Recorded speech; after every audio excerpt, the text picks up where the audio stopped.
Hello there, Libra sign. Welcome to your personal, sorry, I always say personal reading.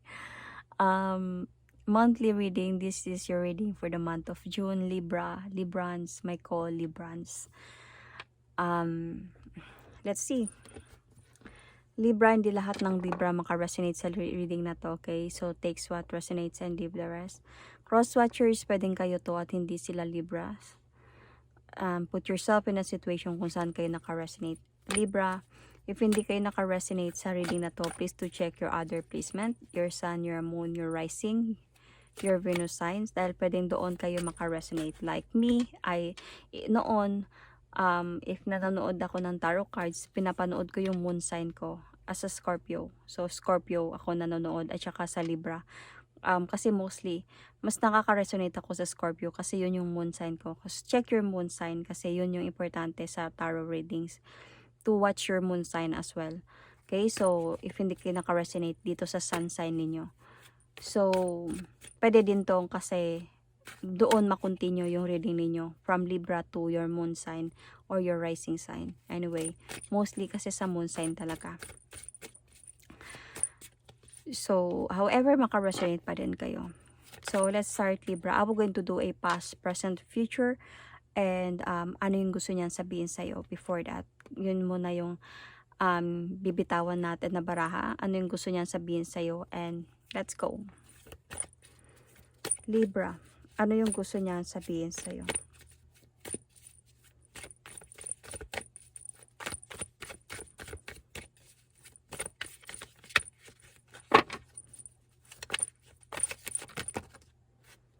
Dalawa. So, may nangyari isang zodiac sign na hulog na dalawa. I did not accept. So, para maging fair, hindi ko din siya tanggapin. Kasi isa lang yung kunin ko. So, ano yung gusto niyan sabihin sa'yo, Libra?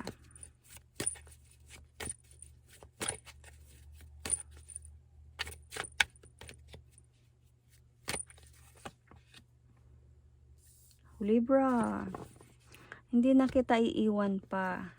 So, obviously, si ex to, Libra. Hindi ka na niya iiwan pa. So, tignan natin.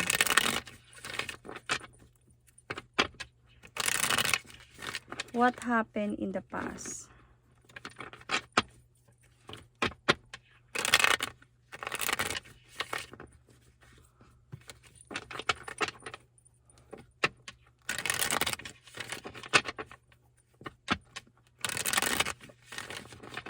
Hindi ka na niya iiwan pa. What happened in the past, Libra? What happened in the past?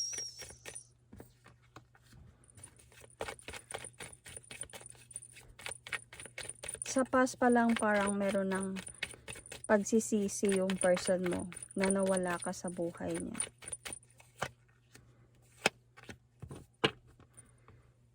Okay? So, you might be dealing with fire signs.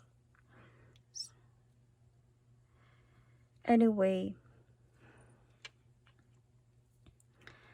meron ng changes sa buhay mo in the past. Parang you already end some cycles to have a changes in your life, Libra. Napuno ka na siguro sa past pa lang. Parang adun sa point na you are dealing with this person na hindi mo kaya i-deal. Like, sobrang pag wala ka sa tabi niya, masyado siya nagiging parang feeling of hindi siya in a relationship with. Kampante sa sarili. Parang masyadong friendly in a way. Masyadong, you know, easy-go-lucky, easy-washy na tao. Something like that. Hindi marunong makipag-communicate every time you are asking this person, every time na nag-open up ka sa kanya ng problem. It's either binabaliwala niya to or it's either na andun siya sa point na madami siyang ibang kwento other than hindi siya nakatutok sa problem ninyo. And yun yung hindi mo nagugustuhan. So, nagkakaroon kayo ng on and off or wala talaga kayong communication in the past pa lang, Libra, ng person na to. Might be dahil na din sa may clarity, naging imbalance yung connection ninyo. Hindi mo nakita yung effort ng person na to sa relasyon na meron kayo. Dahil nga sa pagiging mapabaya niya. Okay. So, you have put judgment on this. Yun nga sabi ko kanina, napuno ka, kaya nangyari yung hiwalayan sa inyong dalawa. So, I can see here, Libra, that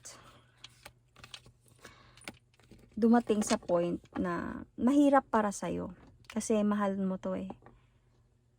Nasasayangan ka, however, pero ginawa mo yung desisyon na to dahil siguro para matauhan siya, para ma-realize niya yung mga ginawa niya, yung mga naramdaman mo para sa kanya, para maramdaman niya din yung.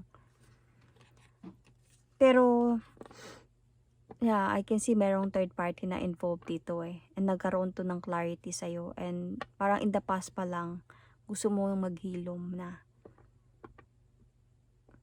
Okay. So, parang sa past pa din lang, nagsisi na siya sa mga nangyari, sa mga nagawa niyang kasalanan sa'yo. Okay. Let's see. Ano yung nangyayari at this present situation?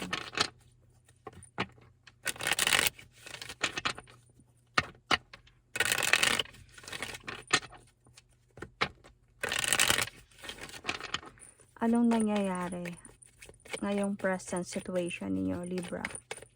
Sun, Moon, Rising, Venus.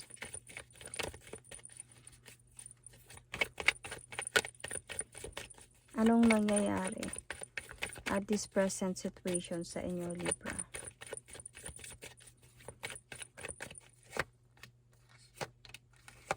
So, this person came back.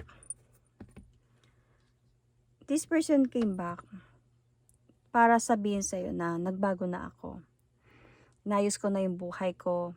Matured enough na ako na harapin yung anumang dapat natin harapin sa relasyon natin. Willing na ako to be there for you and to talk about things. Hindi na kita iiwan pa. So, bumabalik siya sa'yo. Pero Libra, nasa point sa'yo ngayon na unsureness. You're not sure. Baka lolokohin mo na naman ako ulit. So, you are not sure, baka meron pang cheating dito na nangyayari. So, nagiging practical ka lang talaga this time, Libra, na ayaw mong hantong kayo same sa before. So, very challenging tong nangyayari sa'yo dahil sa you are an indecisive person. Meaning, adun ka sa point na hindi mo alam kung ano yung desisyon ang gagawin mo. Should you move forward and never look back, or accept this person once again? So, sa pagiging indecisive mo, dito ka, medyo napapa-challenge ka sa sitwasyon na to. So, all you really want a balanced connection. All you really want na makapag-focus sa isang relasyon. And your person to focus on your relationship as well. On you. Because you are Libra. You want yung attention na sa'yo. So, pero nandun ka din sa feeling of, I wanted to have a new beginning of my life already. Parang feeling mo ayaw mo siyang tanggapin. Feeling mo ayaw mong tanggapin yung offer. Hindi ka sure. Tatanggapin mo ba yung offer or no? Dahil sa pinapakita niyang maturity sa'yo, provement na hindi niya naulitin yung mga nagawa niya. Sincerity na babalik na talaga siya sa'yo.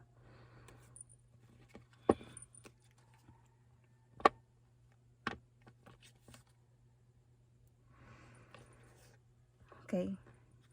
So, you are thinking, Libra, dito about either walk away or to fight for this relationship again. So, you don't know what to at this present situation.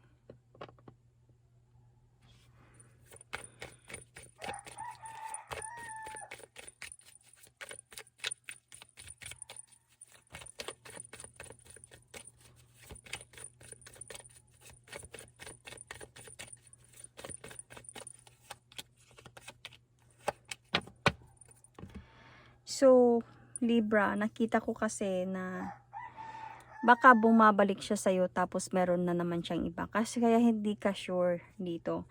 Hindi ka sure to accept the offer or to move on.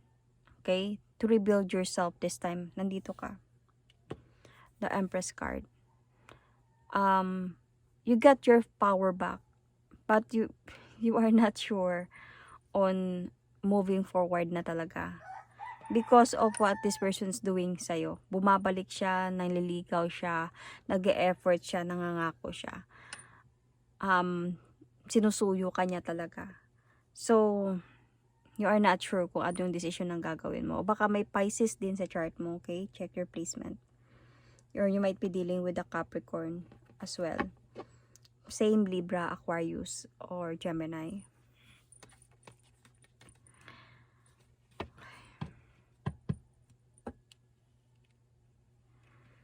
What is your hope here?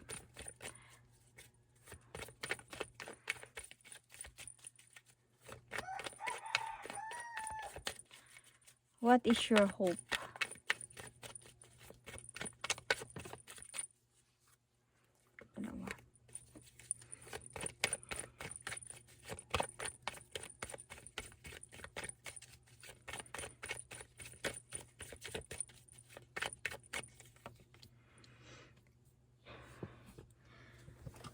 Okay. Yung hope mo dito talaga ay sana makapag-desisyon ka na. Sa pagiging indecisive mo, Libra, gusto mo talaga na makapag-desisyon ka ng maayos. Kasi medyo na-stress ka sa kakaisip. Gumulo to sa isipan mo. Anong desisyon ang gagawin mo? Tanggapin ko ba siya or hindi? Totoo na ba siya ngayon or hindi? Baka pagsisihan ko na nag-move on na ako tapos sinagkap ko na naman siya tapos niloko niya ako. So, gulo talaga yung isipan mo ngayon. And this is what you're hoping, na sana makapag-decide ka once lang talaga. Hindi ka na magiging indecisive. Sana meron ka ng decision na gagawin talaga dito. So, ano yung fear mo dito naman? Sa sitwasyon na meron kayo.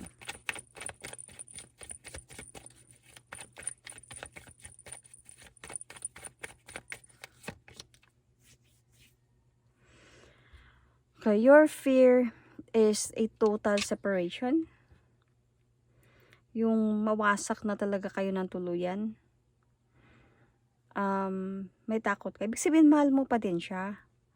Kasi may takot kang ganito eh. So, you are testing this person pala. Nagiging practical ka sa sitwasyon. You are testing this person na parang natatakot ka lang na masaktan ulit. Pero mahal mo pa din siya. So, itong panunuyo niya sa'yo sa pagbabalik niya, gusto mo pala to. Pero may takot lang sa'yo na baka maulit yung mga nangyari before.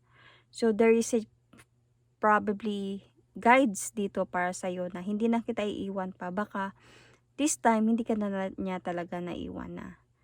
Dahil parang ito na yung answer ng question mo. Should I move forward or accept this person? Kasi mahal ko pa din siya. Ayaw ko din naman na wala siya kasi natatakot ka na tuluyan na kayong masira eh. Mawasak. So, may takot ka lang din na makalulukuhin ka ulit. So, let's see. Hindi na kita iiwan pa. Bakit sinabi niya to sa'yo?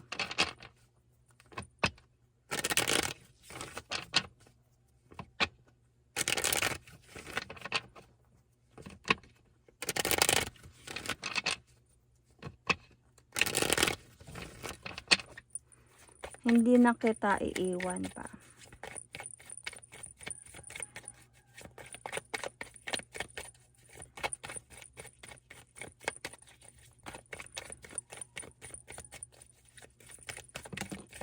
Dami.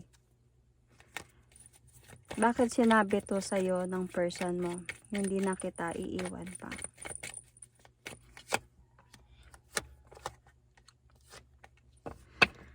Okay. Dumating talaga sa point, hindi kayo nag-usap ng person na to. Dumating talaga sa point na yon. Or maybe this person really gave you silent treatment. Okay? Siya yung umalis. Imposible naman sa ikaw yung gumawa nito. Feeling ko siya, umalis siya, iniwan ka niya. Or hindi naman sa point na yun yung intention niya na iiwan ka niya. Siguro tumahimik lang talaga siya. Parang gusto niya lang mapag-isa at mag-isip. To have a soul searching sa mga nangyayari. Dumating sa point na ganun, but he wanted to take the leap of faith towards a new beginning with you again. And parang doon sa point na gusto niyang ayusin yung mga hindi niyo pagkakaintindihan ulit.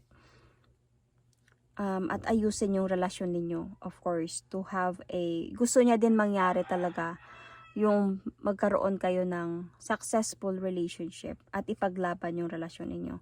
Siguro during before, naipit lang talaga siya sa sitwasyon because of what he's doing, okay? Naging pabaya siya, naging easygo-lucky siya, naging sobra siyang friendly to the other na, you know, Libra are very jealous people naman.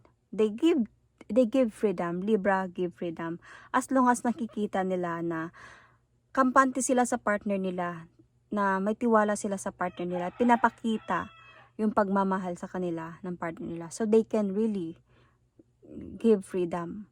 But pag nakikita nila yung nawawala na yung effort, masyado nang nagiging parang easy-go-lucky yung person, hindi na nakikita yung parang hindi na gumagawa ng anything para ipakita kay Libra na mahal kita, nandito ako, surprise to her or anything. Wala ng effort. Syempre, si Libra magdududa yan. Ayaw nila ng ganun. And ayaw ng Libra yung inaapakan sila. Ayaw ng Libra yung niloloko sila ng patalikod.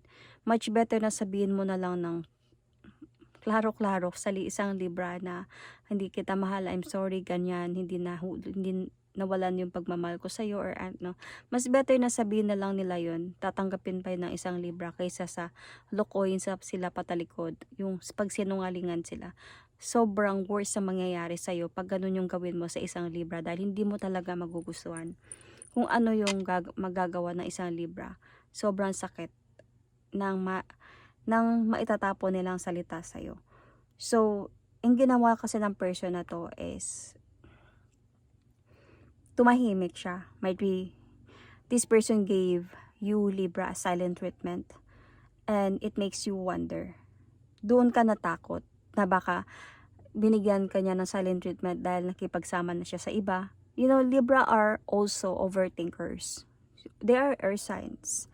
So, mga air signs, overthinker talaga yan. So, naipit lang siguro sa sitwasyon yung person mo, Libra. And then, dahil sa third party, na na-involve talaga siya sa third party dito. At dun sa point na, nung nangyari yun, dumating talaga sa point na willing ka na to cut this off. Dumating sa point na yun na tinanggap mo, okay, gets ko na, hindi naman bobo ang isang Libra para hindi mag-gets na, okay, kung ginost mo ako or hindi mo na ako pinapansin, wala nang effort, wala nang anything, mag-move on na lang ako. But the thing here is, at this present situation, bumalik siya. And yun yung gusto niya sabihin na, hindi na kita iiwan pa. Na-realize ko yung mga bagay-bagay. At gusto kong makasama ka in the future to offer you new beginnings. Dahil this time, sa pagbalik ko, matured enough na ko to handle and alagaan yung relasyon natin. So, dito ka may takot this time. Totoo na ba to? Or baka lulukoy na naman ako nito ulit. So, pero this time, Libra, totoo na to. Willing siya. Parang nag-take the leap siya talaga. Like, bahala na kung nung mangyari. Ayusin ko yung sa amin ni Libra. Ayusin ko yung mga hindi namin pagkakaunawaan. Nakapag-isip-isip kasi siya. Nagkaroon kasi ng enlightenment sa kanya. During those time na nag-soul searching siya. During those time na hindi kayo nag-usap na dalawa. Nakapag-isip-isip siya talaga dito na Na-miss ka niya, naisip ka niya, yung happiness niya with you, something like that, yung pagmamahalan ninyo. So let's see in the future, ano yung pwedeng mangyari in the future sa relasyon na to, meron na to. And or might be for this month of June. So anong pwedeng mangyari in the future?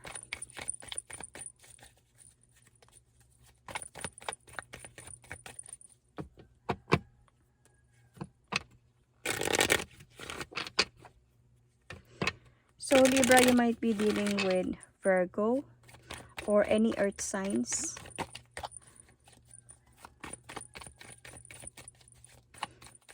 Could be also same earth signs. What will happen in the future? Don't want to accept like that.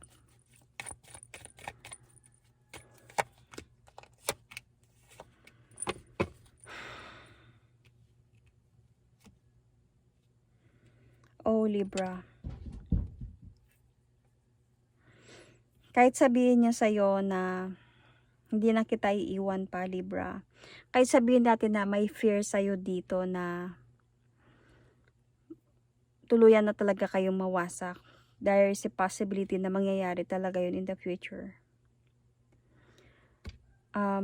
Because ikaw mismo, ang maglalagay ng judgment sa sitwasyon na to in the future. Hindi kayo mag-uusap pa din in the future. Darating yung point na on and off kayo until sa point na masasanay ka na wala siya. I can see also here na maiipit kasi sa sitwasyon eh. Parang feeling ko dito,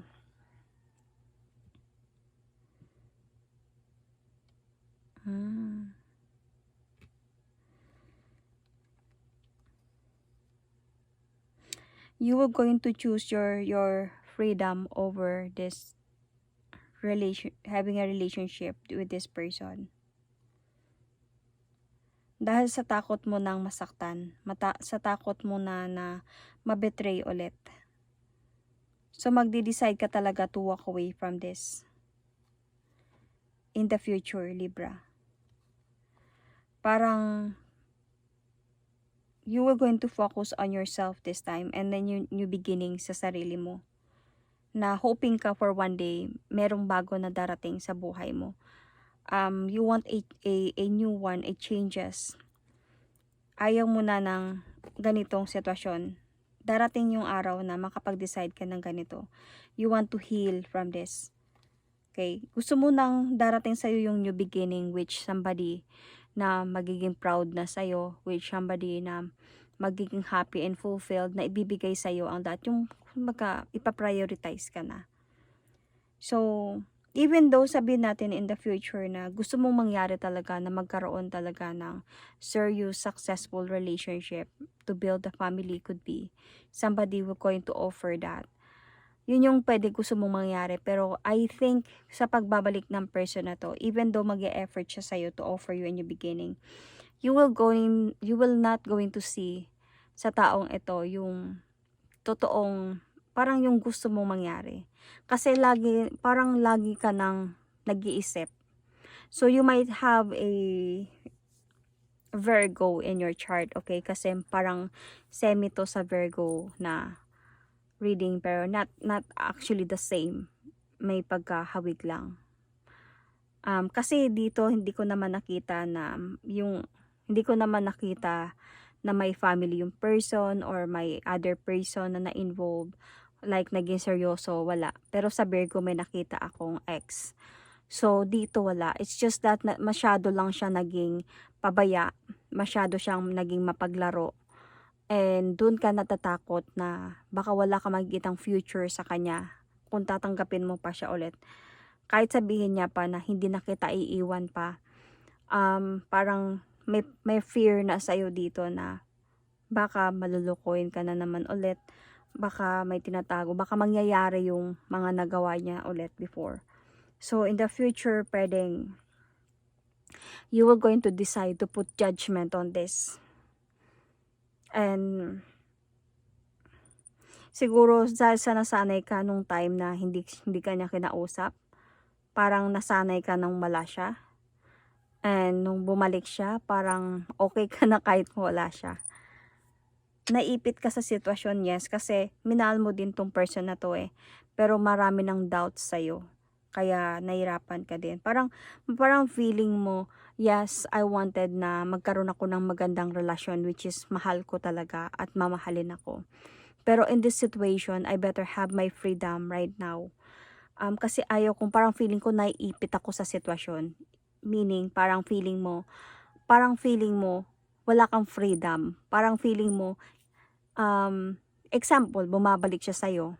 Example, nagkabalikan kayo. Pero parang feeling mo, hindi ka na masaya. Feeling mo parang kahit anong gawin niya, parang hindi ka na nakakampante.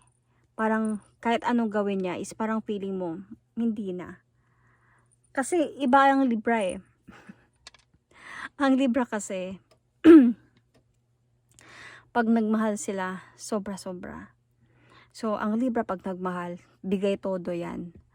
Pero pag naging ano din sila, yung hindi sila na nagmahal, parang nawala yung pagmamahal, mawawala yung pagmamahal ng isang Libra. Parang hindi na nila carry na makisama sa isang tao. Hindi nila carry, especially sa Libra na babae. Hindi na nila carry yung parang maging plastic na makisama ako sa'yo dahil minahal kita before, na baka babalik yung pagmamahal mo, na baka ganun. Kasi nararamdaman ko yung energy dito ng isang Libra na yes, mahal kita, pero bakit hindi na ako masaya? Parang ganun. Kaya you choose your freedom over your relationship dahil ayaw mo na nang mangyari pa yung before. Kaya you decided to walk away here, to have a new beginning of your life, to heal, and hoping for the future na may darating sa'yo na bago, which is the right person. So, yun. That is my reading for you, Libra. Thank you and God bless.